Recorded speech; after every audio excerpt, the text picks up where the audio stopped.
Microfinance for the last decade and a half or so has really been hailed as the panacea for the poor.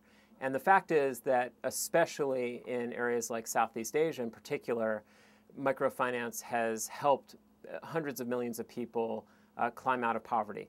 They have not necessarily gone from poverty to wealth, not from poverty to true prosperity, but they certainly have gotten out of the most abject sides of poverty.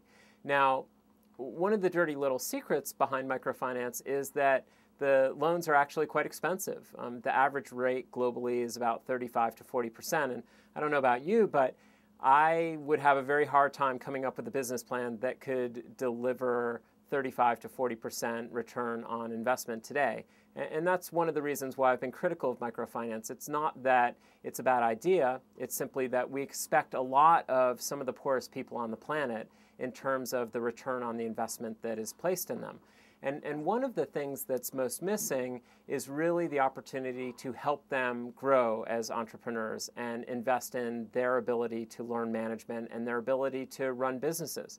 And in my mind, one of the best things we can do is not just invest in the ultra poor, but find people who are new students coming out of school with management degrees and help them think through business plans and help them think about how to execute.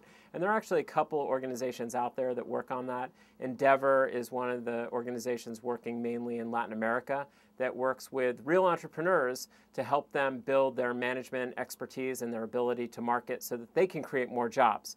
Now, that's not microfinance. That's really investing in entrepreneurs. And I would really make a distinction between the two, because one is an approach for helping people who might already be wealthy get wealthier but employ a lot more people, and another is figuring out ways to help the poorest of the poor. I think we've got to do both, but we've got to recognize that there are certainly shortcomings that microfinance doesn't currently address.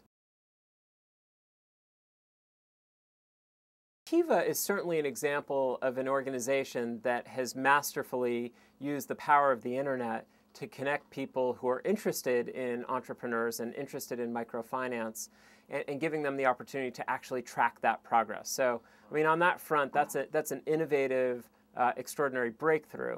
And of course, the charge on that capital tends to be substantially less than the traditional microfinance institutions. So I find it very refreshing on that front. Now, if you actually take a look at the project that people are undertaking, they tend not to be opportunities that are going to generate dozens and dozens of jobs. They tend to be relatively small entrepreneurial initiatives, which again, might create some employment or some additional employment for half a dozen people, but will help the immediate recipient come out of extreme poverty or move from poverty towards middle income. And sometimes what that means is they can actually invest in friends' businesses, they have money to pay for healthcare or to put their kids through school. These are all social goods that are certainly necessary and warranted and demanded today. And we do need to understand better how to get microfinance out to everyone who can make use of it. But we can't point to microfinance as the ultimate solution, even with Kiva and the internet and everything else, to the problems of general underdevelopment and a general lack of business development in the poorest countries on earth.